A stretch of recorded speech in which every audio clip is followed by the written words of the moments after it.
Fez esta semana um ano desde a alegada tentativa de golpe de Estado de 1 de fevereiro na Guiné-Bissau, mas ainda não são conhecidos os resultados do inquérito instaurado pelo governo guineense para apurar o sucedido.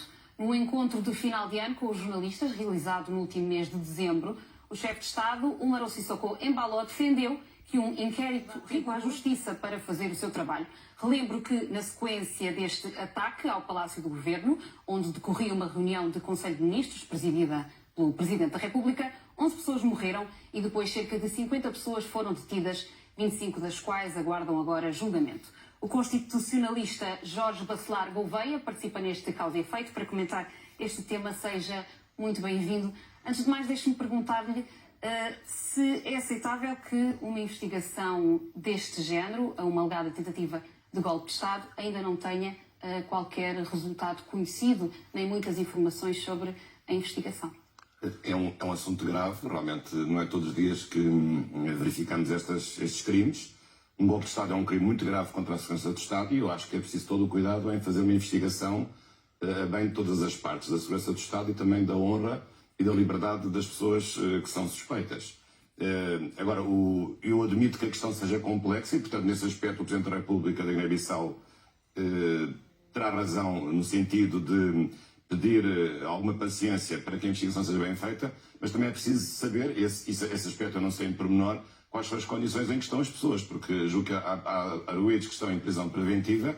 Ora, a prisão preventiva é uma medida a mais drástica de todas as medidas de coação e ela tem que ser validada periodicamente por um juiz independente quer do Ministério Público, quer independente do próprio Presidente da República e daqueles que foram vítimas dessa tentativa de golpe de Estado. E, portanto, é preciso que os direitos dos arguidos sejam devidamente protegidos, aliás, de acordo com a Constituição da Guiné-Bissau, que é, nesse aspecto, muitíssimo boa, como outras, embora careça realmente de alguma profunda revisão, mas nesse aspecto tem os direitos elementares de proteção dos próprios arguidos. Portanto, é preciso saber em que condições é que isso está a ser feito. O julgamento tem sido adiado. Penso que os advogados têm referido preocupação em relação aos direitos de defesa dos seus arguidos e dos implicados, mas tendo passado um ano não me parece que seja um tempo assim, digamos, exagerado, porque realmente é uma matéria complexa, mas só quem está por dentro da investigação é que pode dar mais informações precisas sobre o assunto. À luz do direito, faz-lhe sentido que estas pessoas, 25 pessoas, vão ser julgadas? O julgamento estava marcado para 6 de dezembro, foi adiado por questões logísticas relacionadas com obras a serem realizadas junto do Tribunal.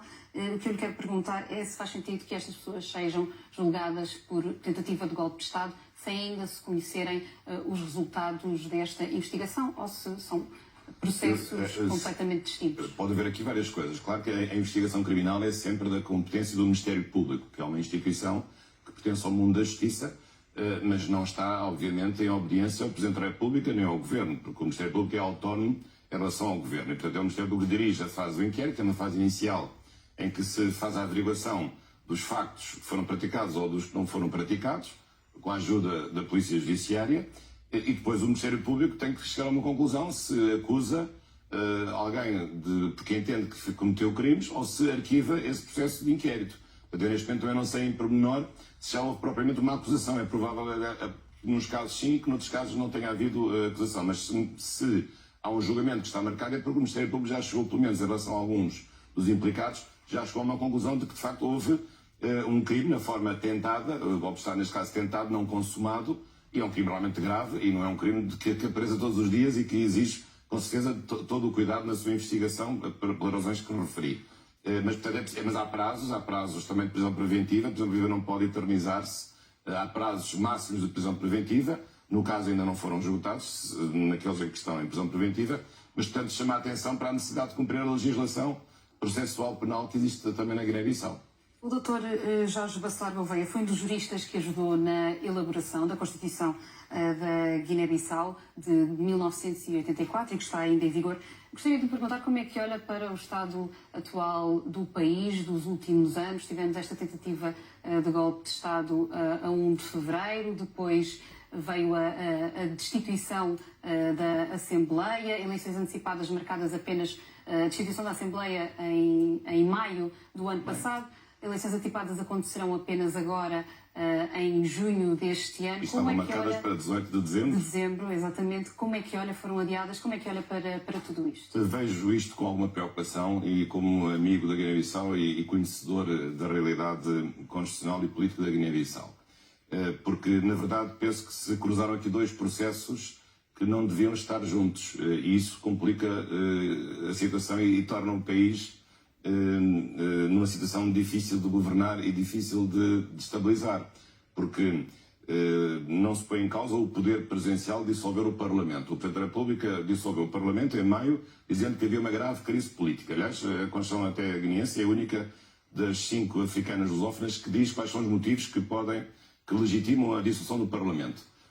Diz que havia uma grave crise política porque o Parlamento não se deixava fiscalizar do ponto de vista das contas e havia uma grande instabilidade, aliás, num Parlamento que é fragmentado e em que não há uma maioria absoluta. Mas é preciso também saber viver em democracias em que há parlamentos fragmentados e as democracias também existem com partidos que não têm maiorias absolutas. Aliás, o caso português, não agora, mas anteriormente, foi disso um vivo exemplo.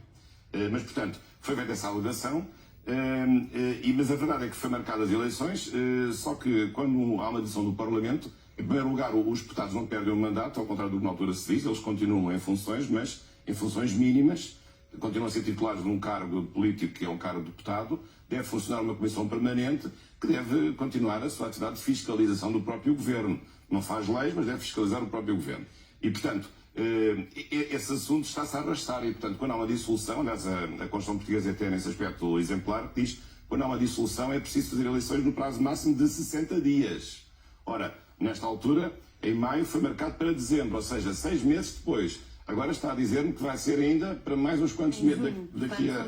Mais de um ano ou seja, depois, do ponto de vista da saúde da democracia, não é aconselhável ter um Parlamento fechado durante um ano em que não se pode legislar e em que não pode haver uma fiscalização política do governo com todos os atributos próprios de um plenário parlamentar a funcionar como deve ser. Portanto, esse é um aspecto que eu acho que é realmente lamentável. Acho que devia ter havido aqui um esforço de fazer as eleições o mais depressa possível. É verdade que a Constituição guineense não estabelece um prazo máximo para celebrar as eleições, diz que tem que haver uma antecedência de 90 dias, mas de fazer eleições parlamentares ao fim de um ano, eu penso que isso é demais do ponto de vista da saúde da democracia. Em relação à revisão da Constituição, de facto, houve também outra coisa um pouco atípica, que foi, a certa altura, haver 2 processos de elaboração da Constituição paralelos. O Parlamento estava a fazer o seu projeto, através dos deputados, aliás, é uma competência exclusiva da Assembleia Nacional Popular, mas o Presidente da República também nomeou uma comissão técnica para fazer um projeto alternativo de Constituição em relação àquilo que estava a ser feito pelo próprio Parlamento. Ora, eu penso que é pena que isto esteja a acontecer, porque a Constituição guineense realmente é a única dos países de língua portuguesa em África que não foi objeto de uma profunda remodelação, portanto ainda tem resquícios da Primeira República e precisa, portanto é uma manta de retalhos, infelizmente.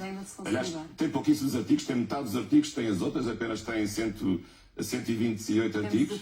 Sim, e portanto é necessário realmente rapidamente também fazer um processo de revisão e de uma nova Constituição para a Guiné. Dr. Jorge Bacelar Gouveia, muito obrigada pela participação neste caso e efeito.